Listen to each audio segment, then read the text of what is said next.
सामने जो आप तोप देख रहे हैं ये है लाका तोप। और एक समय ऐसा था जब इस तोप ने बहुत सारे राजा महाराजाओं की नींद हराम करके रखी थी। इस तोप के बारे में आपको पूरी जानकारी देंगे हमारे सर्टिफाइड गाइड नरेश जी। जी सर। नमस्ते। जी। क्योंकि मुग़ल जो थे इस समय बहुत हिंदू विरोधी हो गए थे। औरंगज़ेब की मृत्यु के बाद में हमने देखा बहुत बड़ा जो डाउनफॉल मुग़लों को हमें दिखाई दिया वो इसी कारण से था। तो जाट जो एक कौम थी उसने आकर के हिंदू धर्म की रक्षा के लिए, हिंदू मंदिरों की रक्षा के लिए कदम उठाया। महाराज सूरजमल जी के बेटे ने तोप का निर्माण करवाया। इसे लाखा तोप बोलते हैं। 1 लाख किलो इसका वजन है और इसका सीधा टारगेट दिल्ली का जो लाल किला है वहाँ की तरफ ही दिख रहा है। अच्छा। और इसे टेस्ट भी किया गया था, बिल्कुल सामने की चलाई थी। अपने जो पूर्वज थे महाराज के, जी।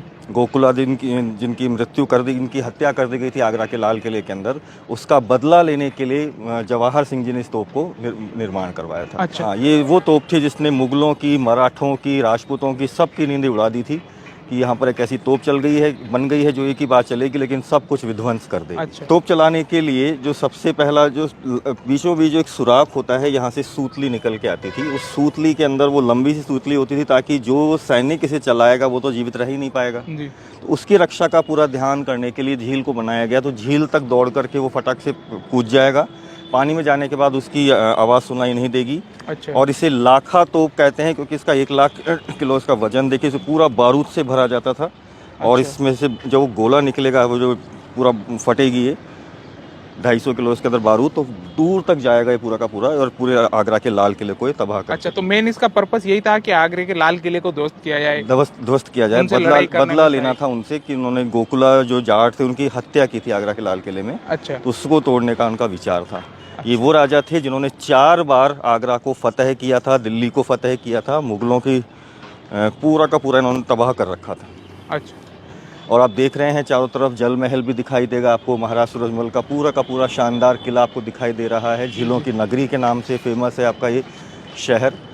यहाँ आपको दीवाने आम भी दिखाई देगा। महाराज का कसरत का कमरा भी देखने को मिलेगा। अब हम चलेंगे वहाँ पर देखने के लिए। और पूरा का पूरा शहर आप देख सकते हैं कितना खूबसूरत तरीके से यहाँ से दिखाई दे रहा है आपको। ये बुर्ज बनाए थे सर जी। चारों तरफ देख रहे हैं, ये 100 फुट ऊंची दीवार है। देखो चारों तरफ उसके 8 बुर्ज बने हैं। ये 8 की दिशाओं में रक्षा करते थे। अच्छा। वो सामने मथुरा तोप रखी हुई है। अलग अलग जो बुर्ज के ऊपर यहाँ पर तोपें ही तोपें हुआ करती थी। तोपों के नाम से भी, मतलब तोपों के कारण से भी किला बहुत प्रसिद्ध था। ये ऐसे चलाया गया था टेस्ट करने के लिए। सीधा इसका गोला जाकर के लाल किले से टकराया था। अच्छा।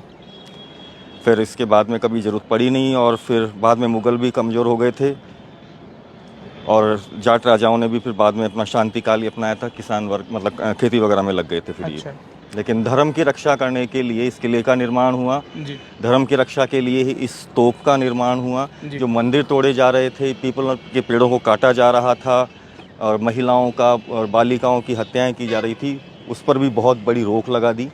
डर गए थे मुग़ल भी कि ये किसान राजा जाग चुका है, जिन्होंने महाराज सूरजमल ने 110 से अधिक लड़ाइयों में भाग लिया था। अच्छा सर।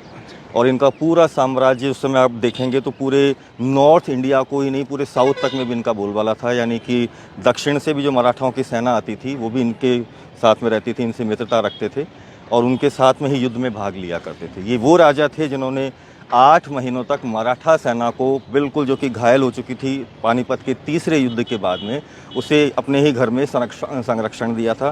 तो दोस्तों यहाँ से तोप चलाई जाती थी और यहाँ पे जो सैनिक इसको चलाते थे वो यहाँ पे सामने आपको झील देख रही है, इसमें जाके कूद जाते थे, इसमें जाके बैठ जाते थे ताकि इसका कोई प्रभाव उनके ऊपर नहीं पड़े।